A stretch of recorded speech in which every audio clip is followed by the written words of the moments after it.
ya siku hii tunakushukuru na tunakuinua. Tunalipokea neno lako asubuhi ya leo katika jina la Yesu. Tunaomba na kuamini, sema amen. Amen. Barikiwa sana waweza kupata nafasi ya kuketi. Nichukue nafasi kumshukuru Mungu kwa nafasi nyingine ambayo ametupatia ya kuweza kupatikana katika kipindi hiki cha kuelimishwa na neno la Mungu. Tunamtukuza Mungu na tunamuinua Mungu katika jina la Yesu. Kumbuka tunaendelea kujifunza kusimama katika neno la Mungu, ya kwamba unapaswa kusema vile imeandikwa, imba vile imeimba neno, omba neno, na tunaendelea hivi. Na wiki nilisema ya kwamba tutakuwa tunafanya financial declaration prayers, ndio tutakuwa tukitangaza.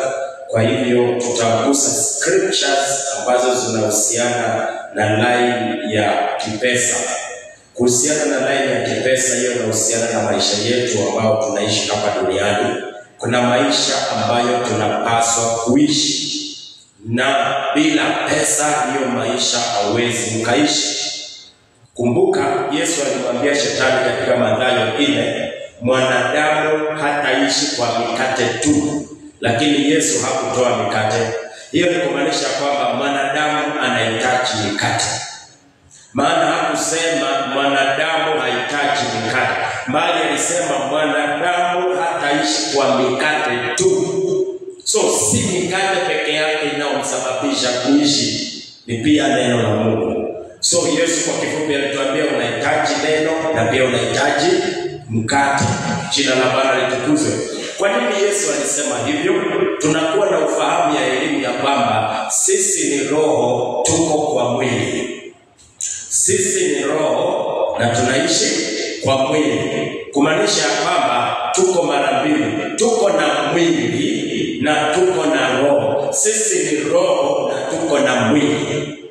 Kumaanisha kwamba tulisema kwamba tunaishi maisha mara mbili. Wakorintho wa kwanza 15, ukichambua hiyo Biblia utapata inasema kwamba tena kuna miili ya mbinguni na kuna miili ya duniani. Kwa hivyo wewe uko na miili ngapi? Mbili. Uko na mwili ya mbinguni na uko na mwili ya duniani. Uko na mwili ya kiroho na uko na mwili ya kimwili. Uko na mwili ya kiroho na uko na mwili ya kiduniani hapa. Tunajua katika kitabu cha Mwanzo 2 maandiko yanasema Mungu akamfanya mwanadamu kupitia kwa mavumbi. Kwa hivyo alitumia vitu ya hapa duniani kufanya mwili wa duniani wa mwanadamu. Kisha baadaye akaweka mwili wa roho. Maandiko yanasema akampulizia puani mwake pumzi ya uhai. That's why kila mara mtu akiwa amekufa, kama kuna kitu tunapimaga, ni kama anapiga, ni kama anapiga. Bwana Yesu asifiwe. Kwa hivyo tunaona ya kwamba tuko na mwili ya roho na tuko na mwili ya duniani. Kwa hivyo kumaanisha kwamba sisi tunaishi hapa duniani kwa sababu tuko na mwili hii hapa duniani.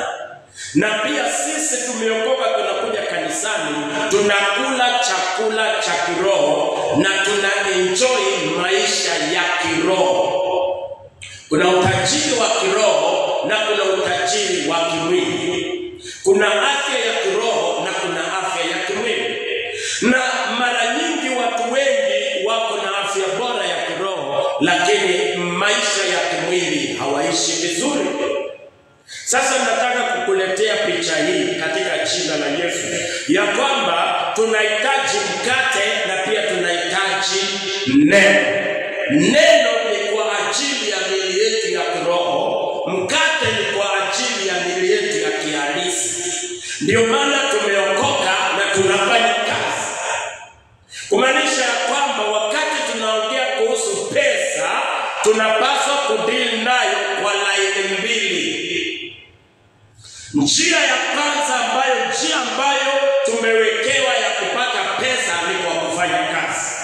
Umeokoka au hujaokoka, njia ya kupata pesa ni kufanya kazi. Hakuna njia nyingine. Hizo njia nyingine sio halisi, sio halali. Lakini lakini njia rasmi ya kupata ni kufanya kazi. Kwa sababu kitu cha kwanza ambacho Mungu alipatia mwanadamu, alimpatia kazi.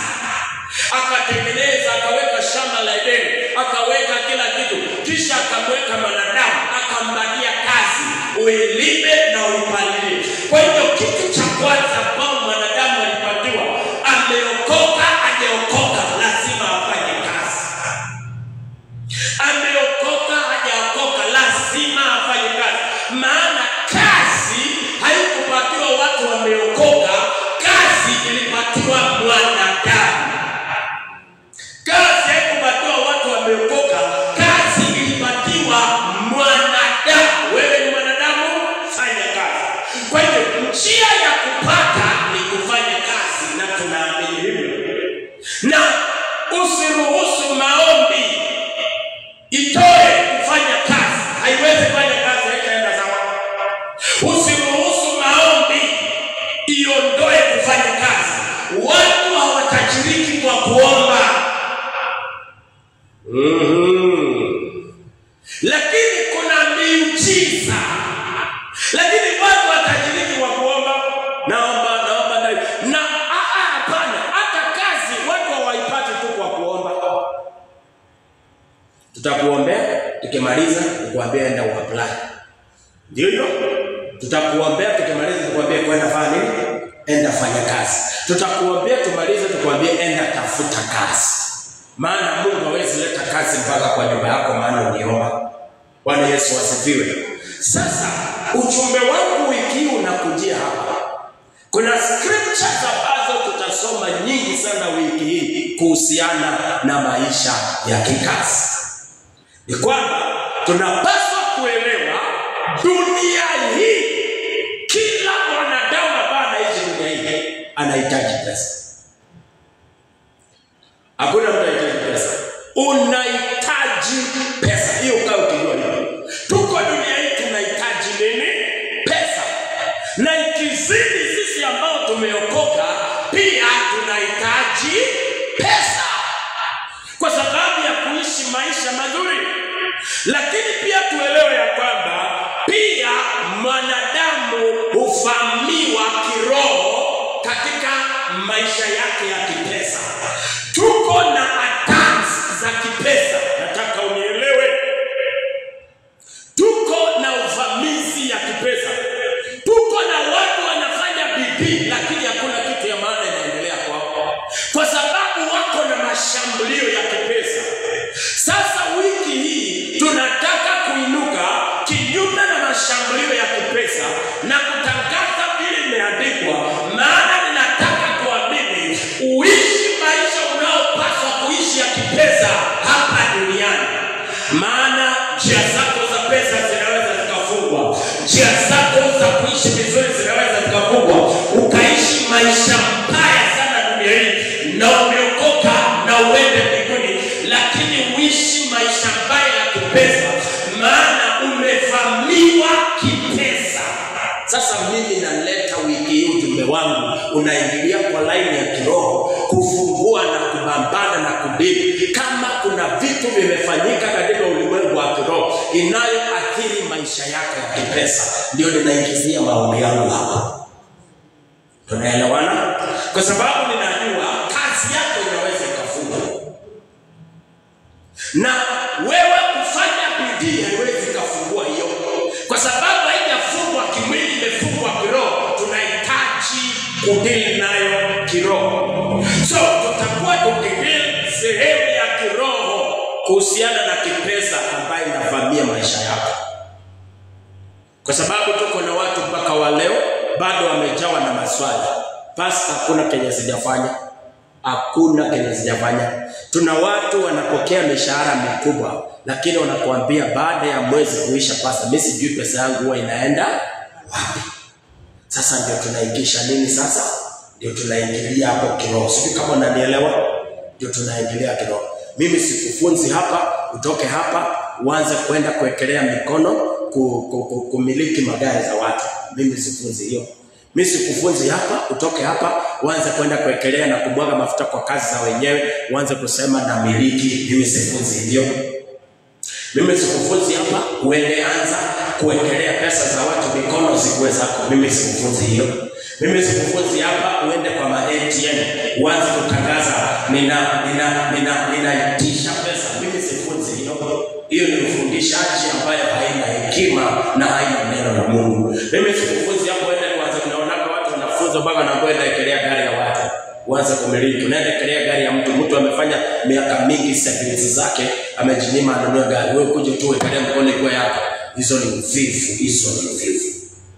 Bwana Yesu asifiwe. Mimi sikuja hapa kukufunza enda funga siku 40 ili kazi yako ikuwe mzuri ama uwe na kazi, alafu kazi itakujia tu. Mimi nakufunza kufunga na kuomba na nakufunza chapa kazi. Sijui kama tunaelewana. Ninakufunza ya kwamba lazima ufanye kazi, kwa sababu tutaongea hizo zote. Kwa hivyo ninapoongea kuhusu pesa, ninaongea kuhusu maisha ambayo tunaishi dunia hii. Nimekuambia kando na line ya mambo ya kimungu tunaelewa hiyo. Bwana Yesu asifiwe. Dunia hii unahitaji pesa. Hiyo weka kwa akili yako. Hiyo ni nambari ya kwanza. Hakuna vile unaweza ishi dunia bila nini? Pesa. Hata kama uko na Mungu, umeokoka kiasi gani, ukikosa pesa, nafikiri hata uwezi ishi, utakufa. Kuna watu kwa sababu ya pesa bado wanaishi. Najua si pesa inaweka watu hai, lakini nakwambia pesa ndio inaweka watu wanaishi. Kwa sababu ukikosa pesa utanunua chakula na nini? Hakuna. Hospitali, medication. Kuna watu wanakufa kwa sababu hawakuwa na pesa. Ni kweli ama ni uongo? Ni kweli ama ni uongo? Yes. Kuna watu pesa ndio ilisave, maana alichukua taxi ikakimbisha hospitali haraka. Alipohitajika kwenda Nairobi alichukua ambulance. Kuna mwenye hakuwa na hiyo pesa, alikufa kwa sababu kuna madawa yanahitajika lakini hakuweza.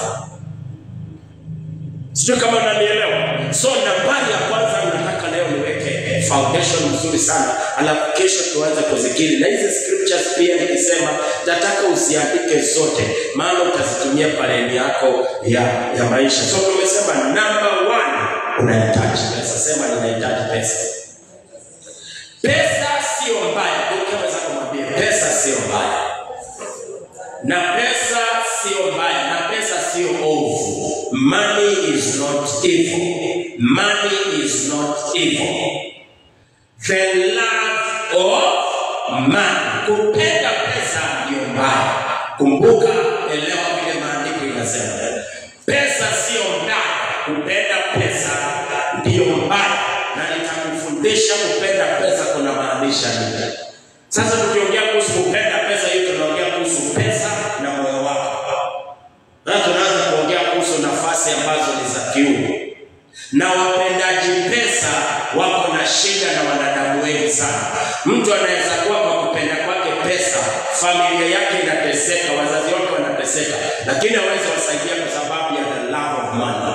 So upendaji wa pesa unaondoa upendo wa mambo mengine mengi. Bwana Yesu asifiwe. Nambari ya pili ni kwamba mbinguni iko kila kitu. Kenya tu hakuna mbinguni, hakuna pesa. Hakuna pesa mbinguni. Bwana Yesu asifiwe. Hakuna pesa wapi? Mbinguni. Pesa ziko wapi? Pesa ziko wapi? Pesa ziko wapi? Na mimi nitakusaidia kutoa ujinga zingine zinakuwa na watu wameokoka kwa kujifanya kiroho. Mimi sitaki kujifanya kiroho, mimi nataka tu kuwe kiroho. Mbinguni hakuna nini? Pesa. Pesa ziko wapi? Hapa. Na pesa ni mali ya serikali. Pesa ni nini? Ni mali ya serikali. Pesa ni mali ya serikali.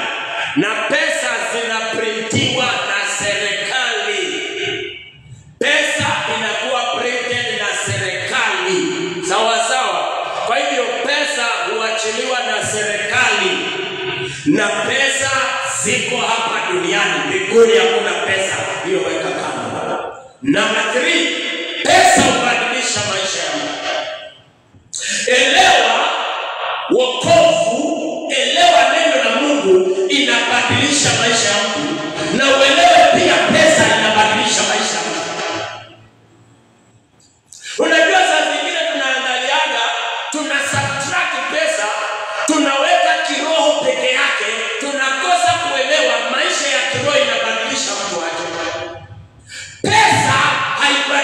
halibadilishi nafsi yangu. Neno la Mungu linabadilisha nafsi yangu. Neno la Mungu linabadilisha moyo wangu. Linabadilisha moyo wangu. Ikibadilisha moyo wangu, inabadilisha maisha yangu. Na pesa inabadilisha my physical life. Pesa inabadilisha maisha. Ni kweli? Ni kweli? Nauliza tena, ni kweli? Pesa inabadilisha nini? Maisha. Maana nikikuwa na pesa, mavazi yangu itabadilika kama itabadilika. Unajua wengi vile mnavaa sio vile mnapenda. Nikienda kwa wardrobe yako uko na nguo kidogo sana zenye moyo wako unasemaga hizi ndio nguo zangu. Hizi zingine ni za kusukumilia kwa sababu bado hauna pesa ya kununua uvae vile unataka. Unakuelewa maneno yangu? Yes. Kuna viatu zenye unataka kuvaa, ni ukweli? Kwa nini mpaka leo hujavaa? Sema pesa. So pesa itabadilisha mavazi, viatu zako, pesa itabadilisha nguo yako, pesa itabadilisha mpaka sura yako. Pesa itabadilisha mpaka sura yako. Na pesa pia, kukuwa na pesa kutachangia pia afya yako. Unajua ukosefu wa pesa kuna stress nyingi sana. Unajua kuna stress ipo kwa sababu hauna pesa. Ni kweli? Yes. Kwa sababu bado hauna pesa ya kufanya hiyo kitu, unasumbuka hiyo. Kama hujalipa miezi 2 ama 3 ya nyumba, inakusumbua ama ikusumbui? Ungekuwa na pesa. So ukiwa na pesa, stress ya rent inafanya na disappear. Si utanunua shamba ujenge ukae ndani. Wewe utawahi sumbuka na rent? Wewe mnajua watu wa rent vile tunasumbuka. Kama sasa mwambie kila mtu ana stress ya rent. Yes. Kila mwisho wa mwezi ikifika unaanza kusumbuka. Stress ya fees. Pesa ingekuwa mzuri na clear mwaka mzima tu, hiyo stress unatoka. So kuna pesa, kuna mabadiliko italeta ya mawazo yako. Kuna vitu mingi itakuondolea stress. So pesa hubadilisha maisha. Kuna mtu mlikuwaga naye mkiwa chini mkingangana, si ndio? Ukipatana naye leo unapata anaendesha gari, nyumba nzuri, nini. Hiyo yote ni kazi ya nini? Pesa imebadilishia maisha. Kuna nyumba ambayo wewe unapenda kuishi, lakini nini bado mpaka sasa hivi nini? Pesa. So pesa itakubadilishia mahali unaishi, pesa itakubadilishia kitanda, pesa itabadilisha chakula unayokula. Pesa itabadilisha environment yako. Pesa. Wakati naenda kuhubiri bwana, kuna mahoteli na kama mpaka nauliza, kuna watu wanakaa mbinguni kadogo hii dunia, kuna watu wanaishi mbinguni kidogo hii dunia. Kuna wakati niliwahi ingia nyumba ya Dr. Koech. Ungapi wanajua nyumba ya Dr. Koech? Caleb Bank. Kuna kinyumba kikubwa kiko hapo nyuma. Siku moja ukipita uangalie hiyo nyumba iko hapo nyuma. Ni ya Dr. Koech. Nimewahi ingia kwa hiyo nyumba. Hii ndio unaona huko duniani, ukiingia ndani ni mweke ingine. Kuna clip huwa ninaona watu wanafanya mchezo, wanaonyesha akimwambia, anamwambia twende nikupeleke kwangu. Alafu ukiona kwake ni nyumba ya nini? Ya matope. Lakini hiyo clip sijui anaifanya. Lakini akiingia ndani papi na change. Ndani unapata ni nyumba nzuri tena sana. Bwana Yesu asifiwe sana. Kwa kiwango changu kuna manyumba nimeingia hata kuombea watu.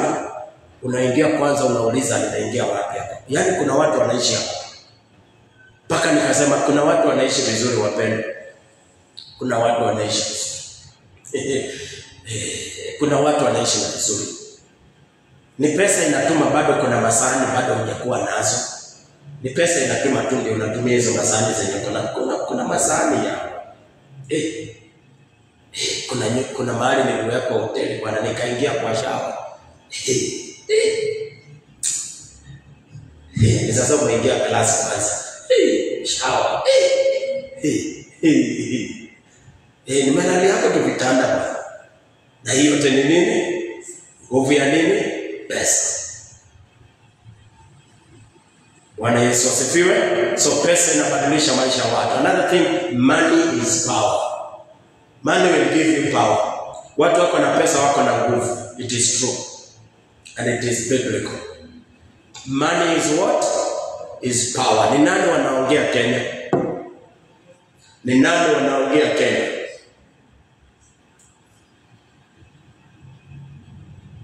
Hata mara nyingi tunaweza sema sio president. Mara nyingi tunasema ni nani? Wenye pesa. Ndio unaona mtu kabla haja kuwa president anasema nikiingia makatani nitaua, nikiingia hii, akiingia nitamauti. Maana hao ndio wanakupatia hata pesa ya campaign. Campaign is very expensive yawa. Campaign is very expensive. Kama mimi nafanya crusade kadogo hapa tu kana cost 3 days 200,000. Crusade kangu na nikaio level. Wewe unafikiria ku set stage ya presidential campaign, unafikiria ni pesa ngapi? Millions of money. Anafaa kufanya hiyo mikutano ngapi Kenya? Kuprint t-shirt moja ni pesa ngapi? Moja hivi ni pesa ngapi? Na yeye ana print hizo t-shirts ziende Kenya mzima. Kama kuprint t-shirt moja ni 100. So akiprint t-shirt 1 million ni pesa ngapi? 100 million. Now are we 100 in Kenya? It needs what? Money. Ndio unaonaga hao watu wanatokelezea wanasema ya kwamba we will fund your campaigns. Wanampea pesa ya campaign. Akiingia kwa kiti ananyama. Maana mwenye ulisema utagonga ndiye alikupatia 200 million. Utagonga. Sasa si ndiye anarudisha pesa zake. Tuko na watu wengi sana wamefungwa jela kwa sababu hakuwa na nguvu ya pesa. Maana upitane na mtu wako na power ya pesa, kesi atakushinda. Maana anatumia nguvu yake ya pesa. Tuko na watu wengi wako jela kwa sababu hakuwa na nguvu ya kuleta ndani ya kuweza kupigana hizo vitu. Pesa. Money is power. Money is power.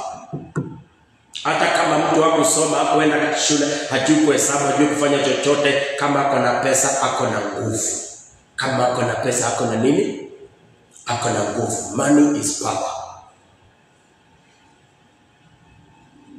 That's why mtu ako na pesa ukimwambia nitakushtaki kotini, yeye msumbui, moyo wake uko na amani. Maana anajua niko na power ya kunitetea, ya kunifanyia chochote. Lakini mtu asiyekuwa na power ya pesa, ukiongea kuhusu polisi, ukiongea kuhusu kotini, anainua mikono yake haki usiende. Lakini mtu ako na pesa hawezi mtisha. Mtu ako na pesa hawezi mtisha. Maana atapigia lawyer wake, atazama lawyer wangu atakuja police station na anafanya nini? Money is power. Money is power. Tuko watu wengi sana wako kwa leadership si kwa sababu walifika walitumia nguvu ya pesa. Ndio unaona wakati wa saa hii mtu anakataa, anasema tukutaki, hatukuchagua. Ikifika siku hiyo pesa inabwagwa. Pesa inabadilisha moyo wako na kuchagua. Nambari nyingine ni kwamba pesa inajibu chochote. Pesa inajibu maswali yoyote. Unajua hivyo? Unajua imeandikwa kwa Biblia. Wapendwa, hapa duniani kuna maswali mengi sana.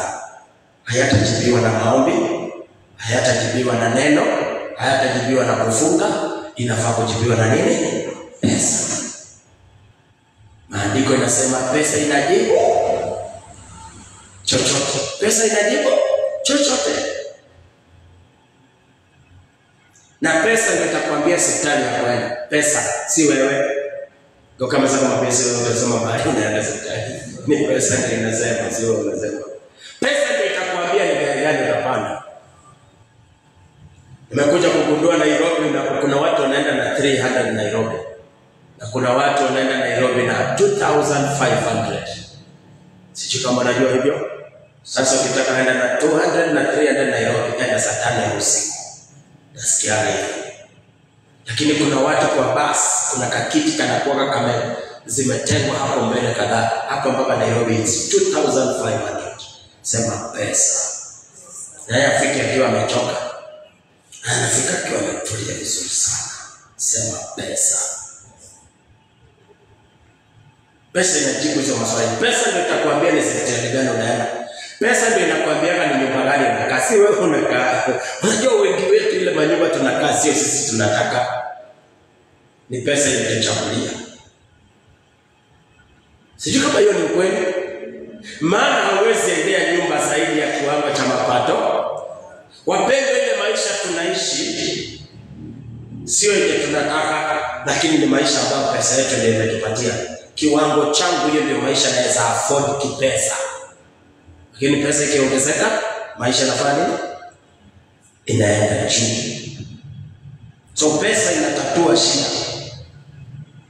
za kihalisi, shida za kihalisi. Pesa inatatua shida za kihalisi. Bwana Yesu asifiwe. Ina provide material enjoyment. Pesa itasababisha uende kwa swimming pool, itasababisha upande ndege, itasababisha muende pale Java ukule vile mnataka. Pesa inaleta enjoyment aina nyingi. Ni nini hiyo? Pesa. Sema pesa. Pesa ndio itakupatia gari. Pesa ndio italeta gari. Pesa ndio italeta serikali nzuri. Pesa ndio italeta nyumba. Hizo zote ni pesa. Hizo vitu, shida zote zinasolviwa na nani? Na pesa. So mahali umefika kimaisha ni mahali pesa imefanya nini? Imekuweka. Financial. Bwana asifiwe. Jambo lingine unapaswa kujua kuhusu pesa ni kwamba utajiri huongeza marafiki. Utajiri kumaanisha kwamba maskini hana marafiki. Kwanza kesho nitakutajia hizi scripture zote. Hivi chochote unasikia nikisema hapa iko na maandiko. Ni maandiko na somo. Utajiri hufanya nini? Tusome hiyo Proverbs 19:4. Proverbs 19:4. Anasema hivi, utajiri huongeza rafiki wengi, bali umaskini hutengwa na rafiki yake. Kumaanisha kwamba umaskini imebeba rejection. Umaskini imebeba nini? Rejection. Tunainterpret vibaya salamu za maskini. Ni ukweli? Ni ukweli? Ukipatana na mtu amechakaa, hajavaa vizuri, akusimamishe. Ni nini itakimbia kwa mawazo yako? Anakuomba. Ukipatana na mtu amevaa suti vizuri, pengine amevaa suti kama yangu, nikusimamishe. Nitakuja kwa akili yako, pengine nataka kunipatia pesa, au pengine kuna swali nataka kuniuliza. Nini nitaongelea mawazo yako?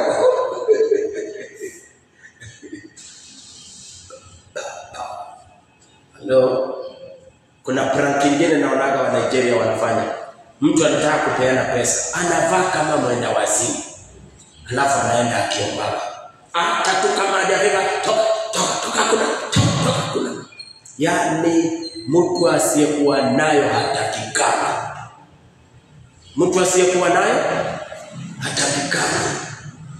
Bwana asifiwe. Hapa kanisani kwetu tunakuwa na vipindi vingi vya kupeana nafasi ya watu kubarikiwa. I wish hii somo ningekuwa nafundisha Jumapili. Nafanya fundisha siku moja Jumapili. Mara nyingi hapa kwetu tuko na so many projects na huwa tunatumia kupea watu nafasi ya kuchukua blessings. Na ulizaka nani atatoa 10,000? Nani atatoa 5,000? Sijui kama unapata revelation. Amen. So ni vizuri wewe kuiona kwa sema atatoa 5,000. Atatoa 5,000. Kumbe the more unafanya hivyo watu wanajua rafiki wako kuwa na yeye ni rafiki. Hiyo pekee yake inavuta nini? Marafiki. Lakini pastor kila siku anasema nani atatoa na tunakaka tu well, you are rejected. Unakuwa rejected. Ndio tunakuangalia mbona baba na katalo ya kukataliwa. Kumbe hizi ile roho ya kukataliwa, hii ni kukataliwa kwa sababu hauna. Kuanzia leo kanisani kwenu wakiuliza wangapi wanatoa, nyosha mkono kabisa, maana matajiri huvutia marafiki, wasiokuwa nayo wanakuwa rejected. Na nimekupatia practical example. Mtu ana tu akikukujia tu kukusalimia, sikukuomba, kukusalimia tu utainterpret huyo anataka nimpe kitu. Wacha kunisumbua, mimi sina pesa, na hata hajakuomba pesa. Lakini mtu tu, hata mtu ambaye hayuko na pesa, yuko vizuri, yeye ni suspect. Ndio kama sasa mwambie suspect.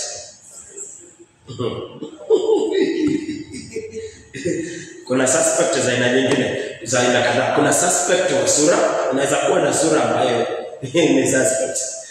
Ukiibiwa kitu, sura yako ndio inakaa tu ya mwizi. Vile unakaa unakuwa suspect wewe.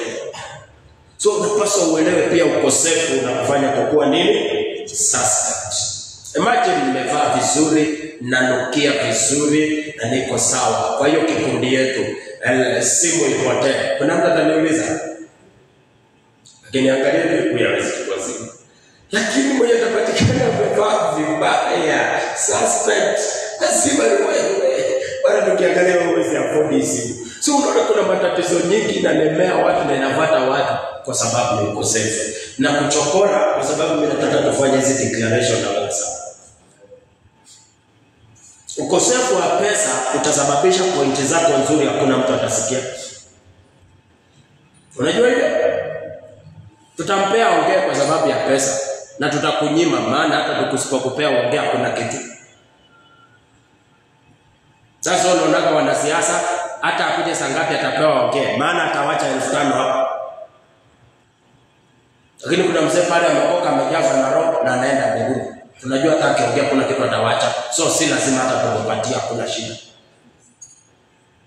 Ndio unaona kulingana vile unavaa, kila mahali ukienda lazima utaambiwa uongee. Mwambie mimi sina kuongea, ongea. Maana watu wako na pesa lazima tu tuwasikilize. Ndio unaona Kibaki alisema kumbafu, watu wanacheka na wanapiga makofi.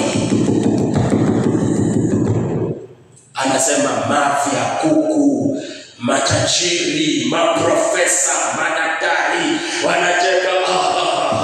Na wanapiga makofi, wanapiga makofi. Kalembe Ndile. Najua Kalembe Ndile. Kalembe Ndile anakuja na formula mzima anaongea na kuna pesa kuliko naye. Pesa itatuma usikike. Pesa itatuma missed call zako zitafanywa follow up. Kama zako mwambie pesa itasababisha missed call zako zifanywe follow up. Wewe unapigia mtu missed call anaangalia kesho kutwa anasema ulinipigia. Ukiwa na pesa ukipiga missed call akipata hapo atakopa weke credit ya kupigia polisi. Ulikuwa unasema nini? Maana unaweza sema kitu pengine umeamua nipatie 2,000. Pengine kuna kazi. Sio kama mnanielewa. Na hizi vitu hatufai kuignore kwa kujifanya kiroho. Unajifanya kiroho lakini kwa kwingine unaulia sana. Nataka maisha yako ibadilike. Sema amen. Sema amen. Sema amen. Sema amen. So nimesema nitakupatia scriptures za pesa, utashangaa. Utashangaa. Maana kuokoka kutupee sababu ya kwamba hata nikiishi vibaya duniani, mbinguni nitaishi vizuri. Hiyo ni statement ya wapumbavu. Hiyo ni statement ya kina nani? Wapumbavu wasio na elimu ya Mungu. Anakuambia mpaka wimbo wako naye. Simama juu. Nyumba yangu nzuri iko mbinguni. Nyumba yangu nzuri iko mbinguni. Na gari yangu nzuri iko mbinguni.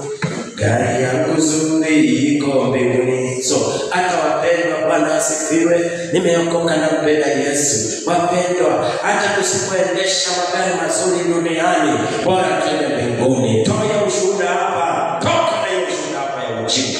Hamjawahi sikia ushuhuda kama hizo? Na mwenye anatoa ushuhuda lack, akona lack ya knowledge na understanding ya neno la Mungu. Wapendwa, msikuwe na wasiwasi. Hata uteseke namna gani dunia, ukose vitu hivi vya ulimwengu, bora upate uzima wa milele. Hiyo ni ujinga. Hiyo ni ujinga. Wamama na watia moyo, msikuwe na wasiwasi. Hata usipovaa vizuri, mbinguni utavaa utukufu. Ujinga mtupu hiyo. Ujinga mtupu. Na inafanya nini duniani? Mavazi mzuri zinafanya nini duniani? Kama mbinguni kuna mavazi, hizi mzuri ziko hapa ni dhahiri, basi mimi ninaelewa ya kwamba kuna vitu vizuri vya hii mwili hapa duniani, na mbinguni hatuendi na hii mwili. Mbinguni iko na mwili yake, so iko na vitu yake. Hivi vitu yote mzuri unaona hii duniani, wapendwa, ni ya hii mwili. Tukifufuka wapendwa, tutapewa mili mipya. Hatutakuwa na hii mwili. Hatutavalishwa mili ya kukula samaki. Hii mwili niko nayo sasa hapa ndio inakula samaki. Hii mwili niko nayo inapaswa kuendesha gari. Mwili wa kwanza wa Yesu na mwili wa pili wa Yesu ndio vitu. Mwili uliokufa ni mwili ambayo Mariamu alizaa. Emmanuel, Mungu pamoja na sisi. Hiyo mwili ilikuwa ikisafiri. Hiyo mwili iliteswa. Hiyo mwili ilifanywa hizo vitu. Baada ya Yesu kufufuka, hakutumia kazi kwenda mbinguni. But Yesu akizaliwa alikuja kwa njia ya process. Alihisi baridi, alilia, alikuwa na mwili kama sisi, alikuwa kama sisi. Lakini mwili ya pili sio ile alikuwa nayo ya kwanza. Vile alikuja sivyo alienda. Mwili ya pili sasa alikuwa aende fellowship, alikuwa anatokezea, alikuwa anadisappear na kuapia. Alienda wakimwona nana baba, nana ni hiyo mwili inaitwa mwili ya utukufu. Hizo mwili tutakuwa nazo. Hizo mwili hazikuli chakula. Hizo mwili haziendeshi yake. Nisiponalia kitanda mzuri mbinguni, nitalia kitanda mzuri. Nisichanganye nikwambie kuna vitanda mbinguni. Hivi vitanda mzuri kwa hii dunia ni ya hii mwili yako. Umesikia Florence? Takuja kufanya msafara ya nyumba za watu. Niangalie vitanda zinaonekana. Niseme Bwana amenituma. Hakuna vitanda mbinguni, vitanda viko hapo. Maana unajua pale watu wameficha vitu sana na wanaumiza miili yao. Sijui kama kuna mtu ananielewa. Sijui kama kuna mtu ananielewa. Hii kukwaza, hii kusumbua, ende ununue duvet mzuri, ende ununue mattress zile za spring mzuri, ende ununue mattress, ukilalia hivi inakumasaji. Jifunike vizuri, lala vizuri. Uko na uwezo wa kununua vitu mzuri, unakalia stool kwa nyumba yako. Bado unakalia zile vitu za zamani. Unasikia ile kiti ya mbao. Nakumbuka ile vitu za mbao unakalia kina stool. Na unaweza ukanunua kitu kazuri kasoma. Today everybody can afford a sofa set. Unaweza tengenezewa. Siku hizi wanatengenezanga hata kamoja unatengeneza. Lakini unatesa mwili wako, unaumiza mwili wako sana. Kwa sababu unasema huu mwili unafaa kutenda. Sio huu mwili, it's not the physical body, it is the spirit body. Na uelewe inamaanisha nini. So kesho nataka kukutana na wewe. Tunataka kutangaza kuhusu pesa. Kama pesa zako zimeshikwa katika ulimwengu wa kiroho, siachiliwe. Vitu zako siachiliwe. Na nataka kukuambia you will experience change kwa biashara yako as we pray. Because unaweza kuwa attacked kikazi. Kazi yako ikiwa attacked, ujue life yako imeatakiwa. Sijui kama unajua hiyo. Kazi yako ikifahamiwa, unajua maisha yako yote imefahamiwa. Kila kitu inahusiana na wewe. Pesa tunatoa wapi? Kwa kazi. Kwa hivyo kazi yako ikiangushwa chini, kukula kwako, kuvaa kwako, kulipa nyumba, kila kitu yako imeenda chini. Na ndio maana adui anavamia sana kazi yako. Na malizia nikisema hivi, ndio maana shetani ana-attack wa Kristo financially. Ndio isababisha watu wakatae hata kukubaliana na wokovu wetu. We need money. We need money. We need money.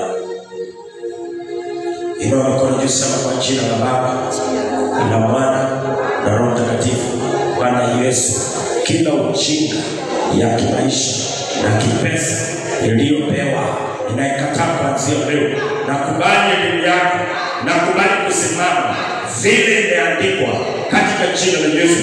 Wiki hii Bwana, nasimama kukiri neno lako juu ya maisha yangu hapa duniani ya kifedha, kwa jina la Baba, la Bwana na Roho Mtakatifu. Sema amen. Pigia Yesu makofi mazuri. Umebarikiwa sana mpaka hapo katika jina la Yesu Kristo Bwana Mungu aliye hai. Nichukue nafasi kukukaribisha kesho tuendelee pamoja, na ninaamini kwamba kuna kitu Mungu anafanya kwa maisha yako. Mtazamaji wangu, tumebarikiwa sana kuwa pamoja na wewe siku ya leo katika jina la Yesu. Natumai kuna kitu umejifunza, kuna kitu umeelewa, kuna kitu umejua. Tunakataa kuishi vibaya dunia hii na eti tumeokoka, na bado tunakiri scriptures za kusema nchi na vyote vilivyomo ni mali ya Mungu, ni mali ya Mungu, na tuteseke na Mungu wetu ana mali. Tunakataa kuteseka na vyote vilivyomo ni mali ya Mungu wetu. Ni wakati wa kusema kwamba tunaokoka na pia tuishi vizuri na tuende mbinguni. Mungu akubariki. Hakikisha umeshare video hii ili ukaweze kuwa baraka kwa wengine. Kutoka kwangu hapa, mimi naitwa Apostle P.N. Simiyu, Voice of Fire wa kanisa la Winners Celebration Center hapa Kericho, a fellowship where everybody is